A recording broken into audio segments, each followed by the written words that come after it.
भावेश गजपाल लक्ष्य PSC academy के इस ऑनलाइन प्लेटफॉर्म में आपका पुनः स्वागत करता हूं।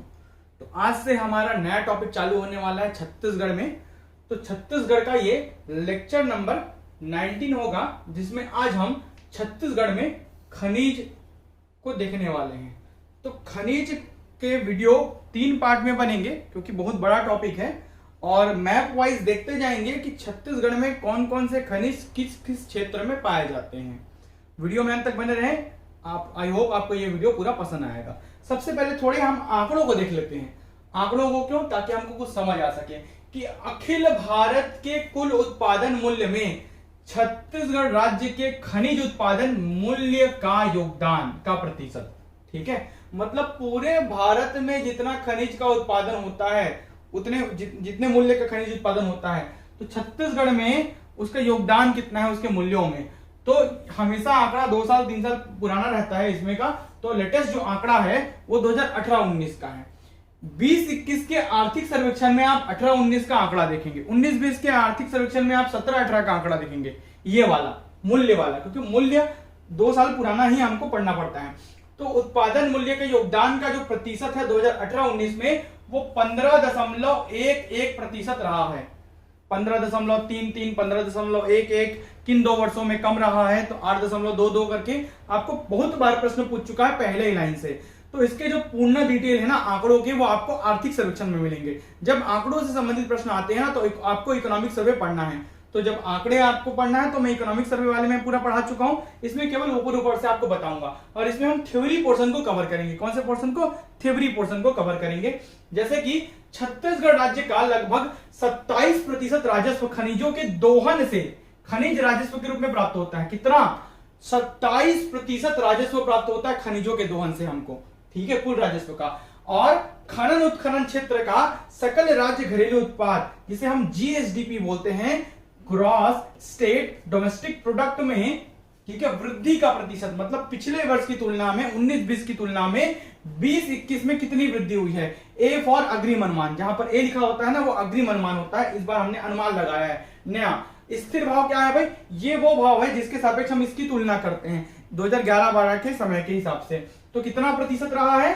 ठीक है, कितना परसेंट रहा है? 8.34% की वृद्धि दर्ज की गई है खनिज खनन उत्खनन क्षेत्र का जीएसडीपी में। इस क्षेत्र का हमारे जो जीएसडीपी, हमारा जो सभी मदों से हमारा जो राजस्व आता है, जिसे हम ग्रॉस स्टेट डोमेस्टिक प्रोडक्ट बोलते हैं, उसमें 8.34% की वृद्धि दर्ज की गई है खनन उत्खनन क्षेत्र का। अब मुख्य एवं गौण खनिजों से राजस्व आय 2019-20 का आंकड़ा। ठीक है, तो मुख्य एवं गौण खनिजों से राजस्व आय 19-20 कहें या 20-21 कहें, एक ही मतलब है। ठीक है, तो मुख्य खनिज से 96% और गौण खनिजों से 4% का। मुख्य खनिज वे हैं जो मुख्य रूप से, जैसे कि आपका कोयला हो गया, लौह अयस्क हो गया, बॉक्साइट हो गया, चूना पत्थर हो गया, डोलोमाइट हो गया, टीन हो गया, ये छत्तीसगढ़ के मुख्य खनिजों में आते हैं। ठीक है, चूना पत्थर को गौण खनिजों में भी लिया जाता है, उसके जो अतिरिक्त पार्ट है उसको रेती, गिट्टी, मुर्मी, है ना, ये और अन्य प्रकार के जो खनिज है छोटे छोटे, वो सभी किसमें आते हैं? गौण खनिजों में आते हैं। तो मुख्य खनिज होते हैं और गौण खनिज, गौण मतलब सहायक खनिज भी होते हैं। तो मुख्य खनिजों का प्रतिशत है 96% और गौण खनिजों का है 4%। ठीक है, अब हम पढ़ते हैं छत्तीसगढ़ जिला खनिज संस्थान न्यास। खनिजों के खनिज संस्थान न्यास क्या होता है ये? तो राज्य सरकार के द्वारा ना खनन संक्रियाओं से प्रभावित व्यक्तियों एवं क्षेत्र के विकास हेतु समस्त 28 जिले में खनिज संस्थान न्यास का गठन किया गया है। सबसे पहला प्रश्न पूछता है कि कितने जिलों में खनिज संस्थान न्यास का गठन किया गया है, जो उस क्षेत्र में प्रभावित हो रहे हैं क्षेत्र, और साथ ही साथ लोगों को भी वो देखता है। ये जो संस्था है, जो ये जो न्यास है वो, है ना, तो इसमें लगभग 28 जिले, मतलब पूरे के पूरे जिले शामिल हैं। पूरे छत्तीसगढ़ के 28 जिलों में खनिज संस्थान न्यास का गठन किया गया है। यह न्यास एक गैर लाभ अर्जित करने वाली संस्था है। कई जिलों में ना इसका जो फंड होता है उससे अतिरिक्त काम किए जाते हैं, जहां पर खनिजों का ज्यादा दोहन नहीं होता। उन जिलों में बाकी चीजों में इसका पैसा लगाया जाता है।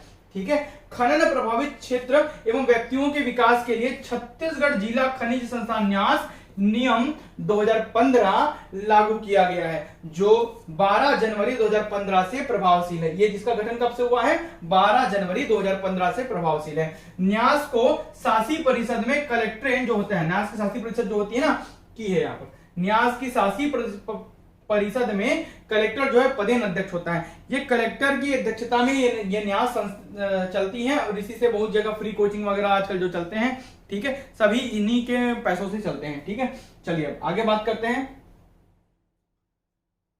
कोयला, सबसे पहला या खनिज की बात करेंगे हम, है कोयला। कोयले को काला हीरा कहते हैं, आपको पता ही है। ठीक है, छत्तीसगढ़ में कोयला बहुत ही महत्वपूर्ण खनिज की श्रेणी में आता है। गोंडवाना सेल समूहों से इसे प्राप्त किया जाता है। गोंडवाना सेल समूह, ठीक है, गोंडवाना सेल समूह जो कि छत्तीसगढ़ के पूर्वी बगलखंड के पठार और रायगढ़ तक फैले हुए हैं, दो पट्टी के रूप में। इसको बोलते हैं अपर गोंडवाना और इसको बोलते हैं लोअर गोंडवाना। ठीक है, अपर गोंडवाना और लोअर गोंडवाना, दो गोंडवाना क्रम हमको हमारे यहाँ छत्तीसगढ़ में प्राप्त होता है। मान लो इसको छत्तीसगढ़ का मैप है, तो उत्तरी क्षेत्र में हमारे यहाँ गोंडवाना सेल समूह मिलता है, जिसमें से कोयला निकाला जाता है। ठीक है, जहां पर लाखों करोड़ों साल पहले जीव जंतु के साथ साथ पेड़ पौधे भी दबे हुए होंगे, ठीक है, भूमि में, वो बन जाते हैं कोयला। और बाद में और बहुत करोड़ों साल बाद वो हीरे का रूप ले लेते हैं, कच्चे हीरे का। ठीक है, बाद में उसको तराश कर डायमंड अर्थात में हीरा, मुख्य हीरा बनाया जाता है। खनिजों से प्राप्त राजस्व आय में अधिकतम योगदान इसी का है। मतलब खनिजों से यदि ना 100% राजस्व मिलता है, तो सबसे ज्यादा हिस्सेदारी किसका है? कोयले का है। किसका है भाई? कोयले का है। ठीक है, तो खनिजों से प्राप्त राजस्व आय में अधिकतम योगदान किसका है? कोयला खनिज का है। छत्तीसगढ़ में कोयले का उत्खनन SECL करती है, south east cold field limited के द्वारा किया जाता है। किसके द्वारा? South east cold field limited. ठीक है,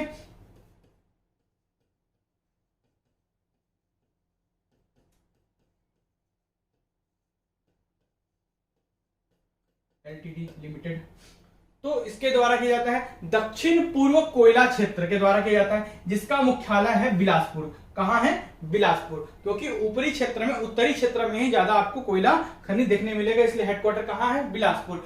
छत्तीसगढ़ में कोयले का जो प्रकार वो मिलता है वो है बिटुमिनस किस्म का। छत्तीसगढ़ में बिटुमिनस किस्म का कोयला आपको देखने मिलेगा। अलग अलग किस्म है, भूरा कोयला, कोकिंग कोल, ठीक है, और ब्राउन, रेडिश ब्राउन कोल, तो अलग अलग प्रकार के कोयले होते हैं, जिसमें से हमारे यहाँ बिटुमिनस किस्म का कोयला मिलता है।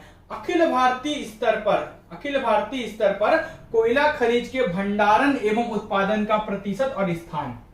ठीक है, तो पूरे भारत के स्तर पर हमारे छत्तीसगढ़ में अखिल भारतीय स्तर पर कोयले खनिज के भंडारण एवं उत्पादन का प्रतिशत किसका? छत्तीसगढ़ का। किसका भाई?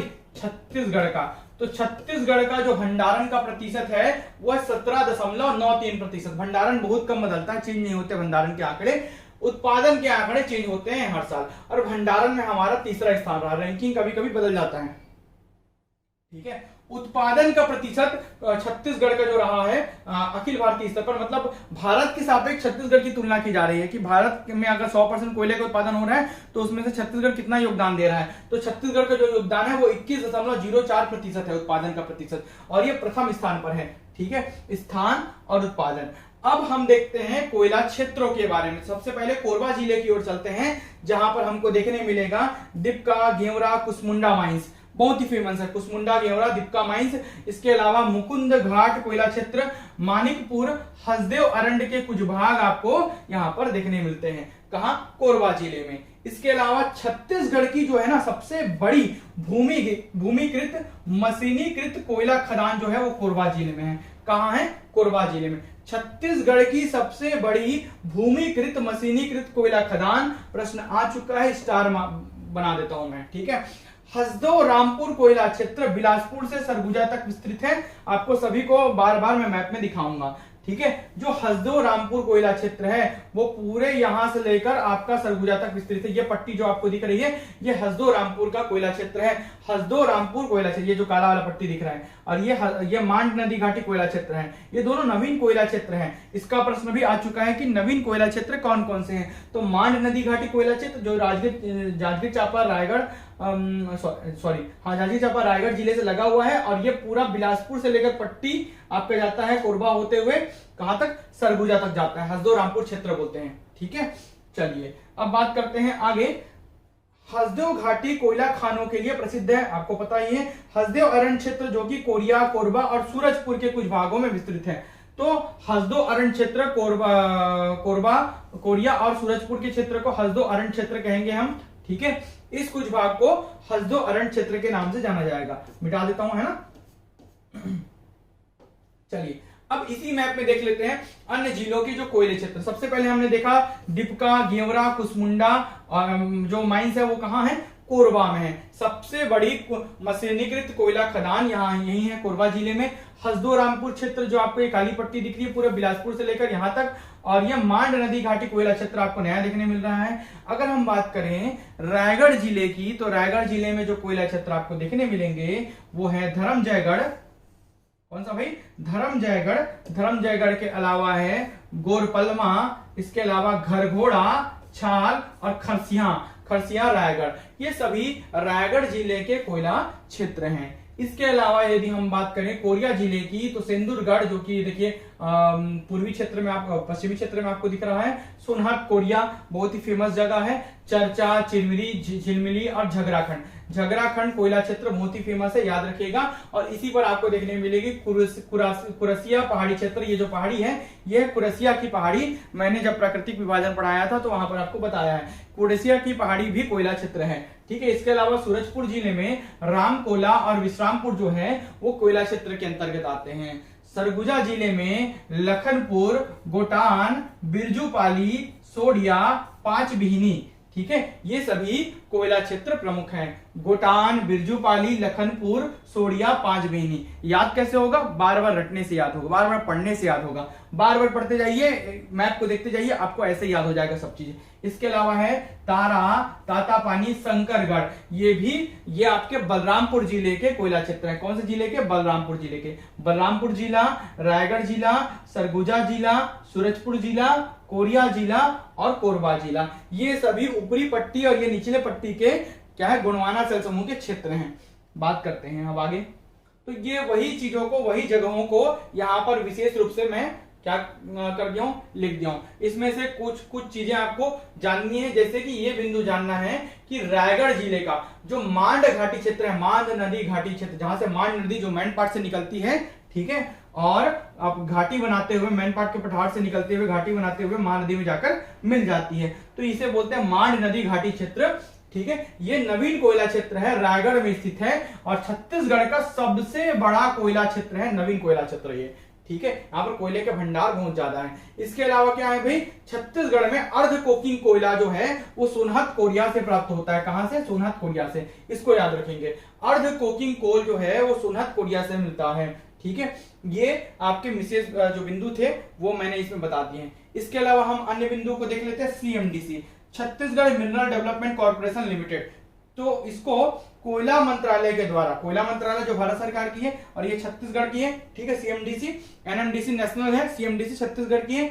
तो सीएमडीसी को कोयला मंत्रालय द्वारा आवंटित 5 कोल ब्लॉक, यहां पर 5 कोल ब्लॉक का मतलब है कोल क्षेत्र, कोयला क्षेत्र, जिनको ब्लॉक बोल दिया जाता है, क्षेत्र बोल दिया जाता है, उनको ब्लॉक कहते हैं, ठीक है। तो वहां आवंटित किए गए हैं केंद्र क्या बोलते हैं, कोयला के मंत्रालय के द्वारा, केंद्रीय मंत्रालय के द्वारा, किसको, सीएमडीसी को, ताकि वो वहां से उत्खनन का कार्य कर सके, दोहन का कार्य कर सके।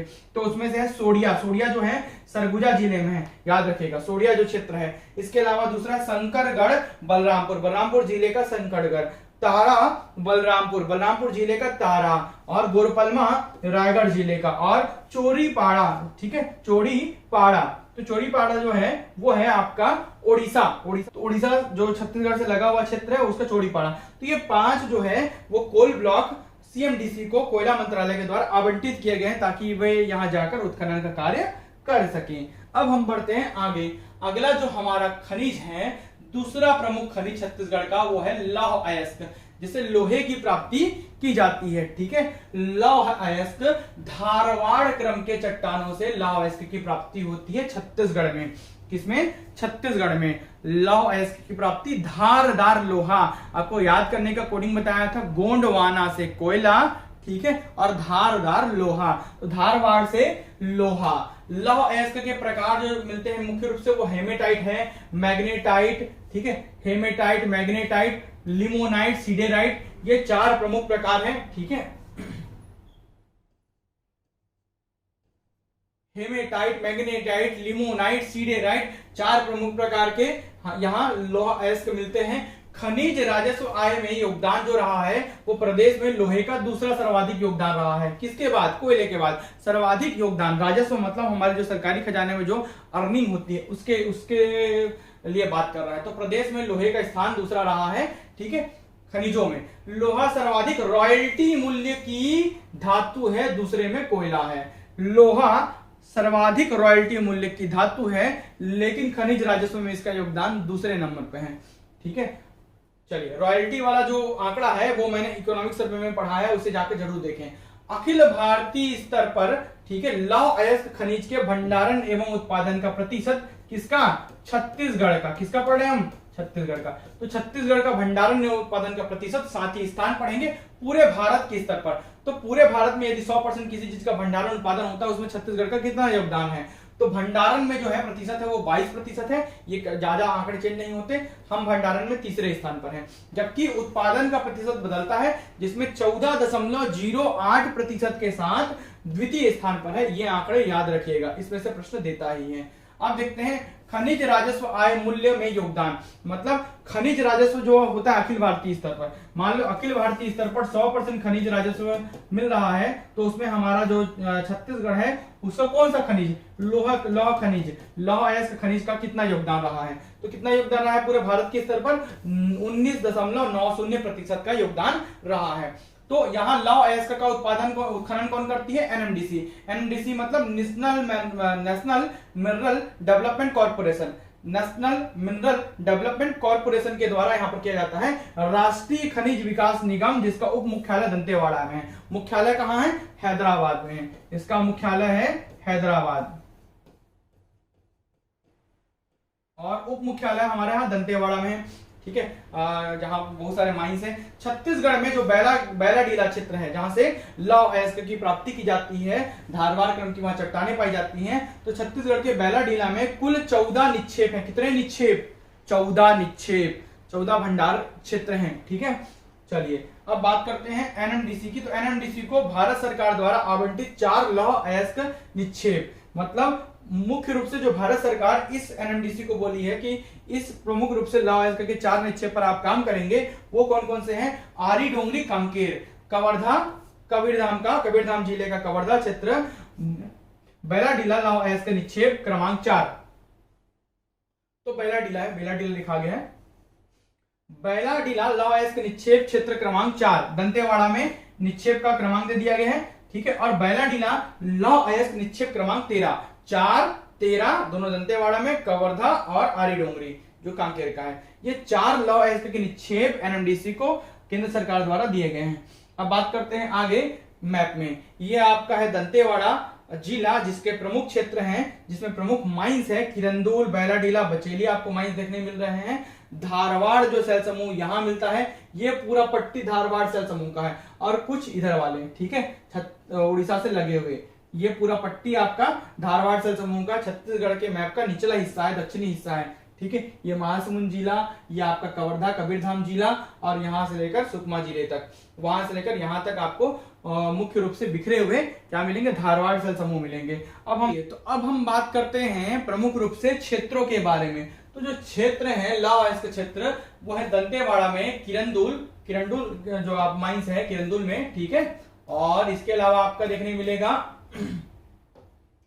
बचेली, बैलाडीला जो मालगेर क्षेत्र है, बैलाडीला क्षेत्र से प्रदेश के सबसे शुद्ध लौह अयस्क की प्राप्ति की जाती है। ठीक है, या एनएमडीसी द्वारा, नेशनल मिनरल डेवलपमेंट कॉर्पोरेशन के द्वारा लौह अयस्क का उत्खनन किया जा रहा है, जिसे विशाखापट्टनम पत्तन बंदरगाह से जापान को निर्यात भी किया जाता है। ये बहुत ही इंपॉर्टेंट प्रश्न है जो बहुत बार दिया गया है। यहाँ पर 3 प्रमुख जो है क्षेत्र स्थापित किए गए हैं एनएमडीसी के द्वारा। वर्ष 1968 में किरंदुल माइंस, उसके बाद 1980 में बचेली माइंस, उसके बाद 1988 में बैलाडीला माइंस स्थापित की गई है।